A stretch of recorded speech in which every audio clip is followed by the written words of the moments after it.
저는 오늘 마가복음 10장 46절로 52절에 있는 말씀을 본문으로 치료를 구합시다, 이런 제목으로 은혜를 나누기 원합니다. 오늘 우리가 읽은 본문의 말씀은 시각장애인 바디메오의 이야기입니다. 이 바디메오의 얘기를 통해서 성경은 우리에게 예수님은 우리를 치료하는 분이심을 말씀해주고 있습니다. 예수님은 우리의 치료자이십니다. 우리를 구원하기 위해서 이 땅에 오셔서 우리를 구원하셨을 뿐 아니라 우리를 천국으로 들어갈 수 있는 구원의 아름다운 선물을 주셨을 뿐 아니라 우리가 살고 있는 삶의 현장에서 예수님은 우리를 치료하는 분으로 우리를 치료하고 계십니다. 마태복음 8장 17절에 말씀했습니다. 이는 선지자 이사야를 통해 하신 말씀에 우리의 연약한 것을 친히 담당하시고 병을 짊어지셨도다 함을 이루려 하십니다. 예수님이 우리의 모든 죄악을 청산할 뿐 아니라 따라가 배합니다. 우리의 질병을 짊어지셨도다. 여러분의 모든 질병을 주님이 짊어지고 십자가에 달리셨습니다. 주님은 여러분을 치료해 주십니다. 이사야 선지자가 무엇을 예언했습니까? 이사야서 53장 4절 5절에 예수님에 대해서 이사야는 이런 예언을 했습니다. 그는 실로 우리의 질고를 지고 우리의 슬픔을 당하였거늘 우리는 생각하기를 그는 징벌을 받아 하나님께 맞으며 고난을 당한다 하였느니라. 그가 찔림은 우리의 허물 때문이요 그가 상함은 우리의 죄악 때문이라. 그가 징계를 받음으로 우리는 평화를 누리고 따라 고백합니다. 그가 채찍에 맞음으로 우리는 나음을 받았도다. 예수님이 우리의 삶에 질병을 치료하는 역사를 위해서 채찍에 맞으시고 고난을 당하실 것을 예언했고, 주님이 우리의 병을 이렇게 짊어지심으로 우리는 치료함을 누리게 되었습니다. 예수님의 사역의 3분의 2가 병 고치는 일이셨습니다. 예수님이 말씀을 선포하시고 말씀을 가르치시고 많은 병자를 치료하셨는데 그 퍼센테이지를 보면 3분의 2가 주님은 치료하는 일을 행하셨습니다. 예수님은 우리의 위대한 치료자이십니다. 주님께서 치료하시는 역사를 일으킨 것을 성경이 기록하고 있어요. 마태복음 4장 23절에 기록했습니다. 예수께서 온 갈릴리에 두루다니사 그들의 회당에서 가르치시며 천국 복음을 전파하시며 백성 중에 모든 병과 모든 약한 것을 고치시니, 오늘 이 시간에도 모든 병과 약한 것을 고쳐주십니다. 누가복음 7장 21절에는 더 분명한 말씀을 했습니다. 마침 그때 예수께서 질병과 고통과 및 악기 들린 자를 많이 고치시며 또 많은 맹인을 보게 하시니라. 예수님이 그냥 단순히 병만 고친 것 아니라 우리의 삶에 들여져 있는 악한 역사, 사탄의 권세, 악기를 물리치시고 우리를 고쳐주시는 것입니다. 그러므로 사랑하는 성도 여러분, 언제나 치료자 되시는 예수님을 바라보고 삽시다. 우리가 늘 주님의 모습을 생각하는데 예수님이 나의 의사이심에도 불구하고 우리 머릿속에 예수님이 나의 의사라는 인식이 박혀있지 않을 때가 있습니다. 여러분, 예수님은 우리의 의사가 되십니다. 우리 소원의 응답은 주님, 우리 기도의 응답도 주, 나의 주 예수 위대한 의사, 오 할렐루야 나의 구주. 아멘. 예수님은 우리를 구원하셔서 천국으로 인도하십니다. 그러나 천국 가기 전에 이 땅에 사는 삶 동안에 끊임없이 우리는 병들고 상처받고 힘든 일을 당할 때마다 주님이 치료자로서 우리를 고쳐주시는 것입니다. 성경의 주제를 두 마디로 나눠 말할 수 있습니다. 구원과 치료입니다. 오늘 어떻게 우리가 주님께 치료받아야 할지 바디메오가 치료받는 삶의 모습을 보여주고 있습니다. 여러분, 바디메오의 믿음을 본받고 치료받는 아름다운 삶을 누리시기를 축원합니다. 첫째로, 우리가 지니고 있는 병의 심각성을 깨달아야만 합니다. 여리고 성 안에 병들고 아프고 장애가 있는 사람들이 엄청나게 많았을 것입니다. 어쩌면 그 성 안에 있는 모든 사람들은 다 각종 질병을 지니고 있었을 것입니다. 바디메오처럼 시각장애를 가진 사람이 한두 명이 아니었을 것입니다. 그런데도 불구하고 예수님을 향해서 치료를 받기를 소망하면서 치료받은 사람은 바디메오 한 사람이었습니다. 이유가 어디 있습니까? 병이 있음에도 병의 심각성을 모르고 또 보지 못함에도 불구하고 그냥 답답하게 느낄 뿐이지 자기의 이 보지 못함의 심각성을 느끼지 못했던 사람들은 예수님을 향해서 부르짖음이 없었습니다. 그리고 예수님이 어떤 분인가를 모르기 때문에 그들은 예수님께 기도하지 않았던 것입니다. 여러분, 인생은 모두가 다 병든 존재들입니다. 나름 상처들을 가지고 있습니다. 문제는 내 상처를 심각하게 생각하지 않고 살다가 그냥 그대로 끝나는 게 아니라 이것이 골마서 터져서 문제가 생기면 그때서야 사람들은 당황한다는 것입니다. 여러분, 여러분의 삶의 심각성을 가지고 여러분의 병을 확인해 보시길 바랍니다. 분명히 치료받아야 할 인격적인 병, 정신적인 질병, 생활적인 장애나 문제, 육신의 병이 있음에도 불구하고 무관심하게 살고 있지는 않습니까? 우리의 가정이 각 가정마다 상처가 있는데 그냥 덮어놓고 그런 대로 산다고 살다가 나중에 가서 자식들을 다 길러놓은 다음에 그 상처 때문에 이혼이 진행되면서 황혼 이혼이 늘고 있는 그런 문제가 있습니다. 우리 교회에서 아버지 학교를 진행하는데 아버지들이 그냥 살아왔어요. 아버지니까. 그런데 아버지 학교에 출석해 보니까 내가 정말 문제 있는 아버지였다는 것들을 발견하고 새로워지는 모습들을 봅니다. 우리가 심각하게 우리의 문제를 발견할 수 있어야지 됩니다. 그런데 우리는 너무 무심하게 지나갑니다. 그것뿐만 아니라 어떻게 삽니까? 건강에 좋지 않은 사람이 나한테 안 좋은데도 불구하고 내 기호에 맞추어서 그냥 먹고 마시고 합니다. 몸에 분명히 해가 됨에도 불구하고 담배 피고 술 마시고 그리고 인스턴트 식품 자꾸 먹고 커피를 지나치게 마시든지 하는 일들을 행함으로 카페인을 받아들이고 있습니다. 지나친 피해의식을 가지고 열등의식을 가지고 오해가 넘치는 상상력을 가지고 그래서 끊임없는 오해 속에서 살면서 병들어가고 있습니다. 분명히 그리스도인으로서는 지져서는 안 되는 악한 습관이 있음에도 불구하고 그냥 그것을 깨닫지 못하고 지나칠 경우도 있습니다. 여러분, 우리 자신이 병든 존재고 상처받은 존재임을 알고 치료가 필요하다는 사실을 인식하며 삽시다. 이미 병원에 내가 안 가면 안 된다고 달려갈 정도가 되면 늦은 거예요. 마음속이나 생활 속이나 육체 속에서 뭔가 아픔이 느껴질 때 바로 치료받겠다는 마음으로 저 앞에 서고 여러분의 병의 심각성을 깨닫기를 축원합니다. 둘째로 우리는 치료받겠다는 강력한 소원을 가져야만 합니다. 바디메오는 예수님의 소식을 들은 다음에 마음의 소망이 일어났습니다. 내가 이대로 살 수 없어.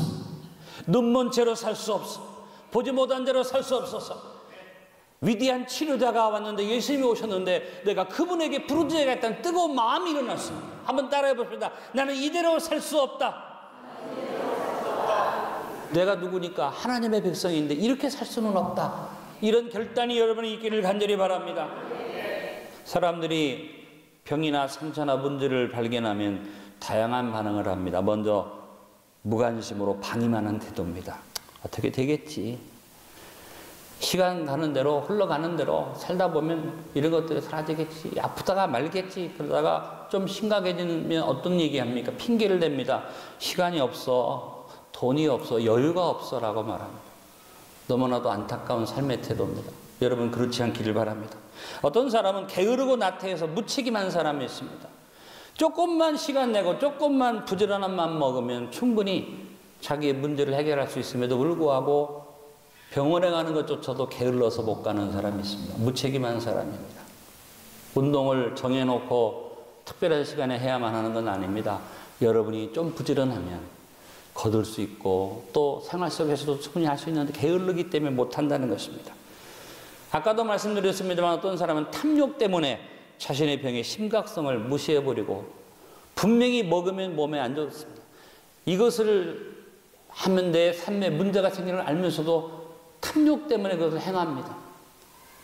여러분 우리 교회 바로 옆에 맥도날드가 있습니다. 얼마나 음식이 맛있습니까? 그러나 제가 여러분에게 늘 경고하죠. 인스턴트 식품 가난 먹지 말아라. 아무리 교회 와서 여러분이 병고침 받고 하나님의 치료를 체험하면 뭐 어떡합니까? 나가는 즉시로 몸에 안 좋은 거 자꾸 잡수시잖아요. 잡수시냐, 처먹는 거죠. 그것도 수시로 처먹잖아요. 여러분, 처먹는다고 오해하지 마십시오. 그냥 조미료 처먹고 다른 거 처먹는다는 얘기죠. 처먹지 맙시다. 우리가 주님 안에서 욕심 때문에, 내 입맛 때문에 내 스스로를 상하게 합니다. 어떤 사람은 자학합니다. 나는 이렇게 살 거야. 나는 이렇게 살 수밖에 없는 존재고, 귀찮아. 포기해버리는 사람, 그런 삶의 모습은 너무나도 안타까운 모습이죠. 더 심한 사람은 어떻게 합니까? 모든 핑계를 남한테 댑니다. 자기가 잘못해서 병들고, 자기가 잘못해서 문제가 생겼는데도 부모 원망하고, 남편 원망하고, 아내 원망하고, 이웃 원망하면서 합니다. 문제가 있죠. 그러나 건강한 인격을 가진 사람은 자신이 치료받아야겠다는 각오와 결단을 갖습니다. 오늘 여러분 마음속에 이 결단이 있기를 바랍니다. 따라합니다. 나는 이대로 살 수 없다. 좀 심각한 마음을 가지고 결단합시다. 근데 결단 다음에 뭐가 필요합니까? 세 번째로, 치료자 예수님께 부르짖어야만 합니다. 아무리 바디메오가 난 이대로 살 수 없어 했어도 예수님이 지나가실 때 부르짖지 않았으면 그가 치료받을 수 없었습니다. 무엇보다 중요한 것은 부르짖는 자리에 선다는 것입니다. 여러분, 교회 와서 예배 드린다고 다 예수님 만나는 거 아닙니다. 예수님 만나는 사람이 교회 안에 몇 명 안 될 수도 있습니다. 우리 안디옥교회는 다 예수님을 만나는 분들인 줄로 믿습니다. 그런데 안타깝게도 예배 가운데 있는데도 불구하고 예수님과의 만남이 이루어지지 않고 예수님과 상관이 없는 분들이 있다는 것입니다. 내가 병든 인생임을 깨닫고 치료자되는 예수님을 만나야 하는데 그냥 와서 생각 없이 습관에 따라서 종교적인 의식만 행하고 갑니다. 여러분, 예수님이 이 심각성에 대해서 말씀하셨습니다. 부르짖으라고 말씀하셨습니다. 마가복음 2장 17절에 말합니다. 예수께서 들으시고 저희에게 이르시되 건강한 자에게는 의원이 쓸데없고 병든 자에게라야 쓸데있느니라. 내가 의인을 부르러 온 것 아니요 죄인을 부르러 왔노라 하시니라. 예수님이 우리 가운데 오신 이유, 우리를 만나시는 이유, 바로 우리가 부르짖기를 원하시는 줄로 믿습니다. 바디메오처럼 외치는 여러분 되시길 바랍니다. 아까도 말했습니다. 허다한 무리가, 사람들이 예수님을 쫓아왔는데 그 허다한 무리 가운데 부르짖는 사람, 바디메오 한 사람이었습니다. 나는 우리 안디옥교회가 부르짖음의 자리가 되기를 바랍니다. 우리 교회 안에 좋은 옷을 차려입고 고상함을 자랑하면서 품있게 예배드리는 그런 교회가 아니라 하나님 앞에서 여러분의 발가벗은 모습을 보이면서 절박하게 주야라고 부르짖는 그런 예배 자리가 되기를 간절히 바랍니다. 우리 안디옥교회는 없는 자, 상처받은 자, 소외된 자, 고통을 당하는 자의 교회가 되어지기를 바랍니다. 사실 저를 돌아볼 때 제가 병든 목사구나 하는 생각을 했습니다. 당연히 제가 기도할 때 어떻게 기도해야지 됩니까? 주님, 우리에게 병든 사람 보내주십시오. 우리에게 없는 사람 보내주십시오. 우리에게 고통당하는 사람을 보내주십시오. 이렇게 기도해야지 않겠습니까? 근데 여러분도 아멘 안 하시잖아요. 근데 제가 제 기도를 살펴보니까 제가 기도 가운데 나도 모르게 무슨 기도를 하고 있느냐. 주님, 우리 교회도 좀 돈 많은 사람, 헌금 많이 드리는 성도가 많이 왔으면 좋겠습니다. 우리 교회도 정치적인 권력이 있어서 좀 우리의 어려움을 도와주시는 그런 권세 있는 사람이 있으면 좋겠습니다. 아무리 눈 씻고 봐도 안디옥교회는 시의원 하나도 없어요. 하나님, 우리 교회는 좀 재능이 많은 사람이 있어서 모든 일에 좀 교회가 힘을 얻었으면 좋겠습니다. 우리 교회 반주자들 열심히 합니다만 사실 정말 어릴 때부터 자라나서 전공한 사람이 많지 않지요. 어느 교회는 가면 전공자가 줄을 섰다는데 하나님, 우리 교회도 좀 줄을 서는 일이 있게 도와주십시오. 다른 데는 아멘 안 하더니 거기는 왜 아멘 합니까? 그런 마음이 제 속에 있었어요. 내가 나를 돌아보면서 내가 병들었구나. 내가 하나님 앞에 부르짖어야 되는구나. 왜? 이 마음이 없어지기를 부르짖어야 되지 않겠습니까? 여러분, 우리 모두 다 하나님 앞에 부르짖으십시다. 주님 앞에 부르짖고 하나님 앞에 간구하는 복된 걸음이 될 수 있기를 간절히 바랍니다. 그래서 안디옥 교회는 부르짖는 교회가 됩시다. 한번 따라합니다. 다윗의 자손 예수여. 부르짖는데 그 정도 갖고 되겠습니까? 다윗의 자손 예수여. 다윗의 자손 예수여. 다윗의 자손 예수여. 나를 불쌍히 여기소서. 하옵소서. 예수님이 들으시고 바디메오를 오게 했습니다. 바디메오가 주님 앞에 왔는데 예수님이 답답한 질문을 하셨죠. 여러분, 눈이 멀어서 거지 된 바디메오가 불쌍히 여겨달라는 얘기는 뭡니까? 눈 뜨게 해달라는 얘기인데 주님은 그에게 다시 한번 소원을 점검하십니다. 내가 너에게 무엇 해주기를 원하느냐? 바디메오가 청하게 부르짖으면 내가 포기를 원하나이다. 그 고백 속에 믿음이 있었습니다. 당신은 나를 치료하시는 분입니다. 주님이 내 믿음대로 될지어다. 주님 앞에 나와서 부르짖는다고 하는데 어떨 때는 내 기도 제목이 분명치 못하는 분들이 있습니다. 내가 뭘 원하는지를 제대로 알지 못할 때도 있습니다. 여러분, 오늘 말씀을 들었으니 예수님이 나의 치료자, 의사이심을 믿으시고 내 병의 심각성을 깨닫고 부르짖어서 치료받는 아름다운 자리에 서게 되기를 간절히 축원합니다. 오늘 말씀의 결론을 맺습니다. 우리 모두 안디옥의 바디메오가 됩시다. 자신의 질병과 장애와 상처의 심각성을 깨닫는 성도들이 됩시다. 탐욕과 무지함으로 자신을 병들게 하고 있음을 깨닫고 회개합시다. 그리고 절박하게 치료받기를 소원합시다. 내가 하나님의 백성인데 이대로 살 수 없다. 그리고 부르짖읍시다. 예수여, 주여, 나에게 구원을 베풀어 주시고 치료를 베풀어 주옵소서. 위대한 치료자 예수께 부르짖어 치료받는 저와 여러분의 복된 걸음 되기를 예수님의 이름으로 축원합니다.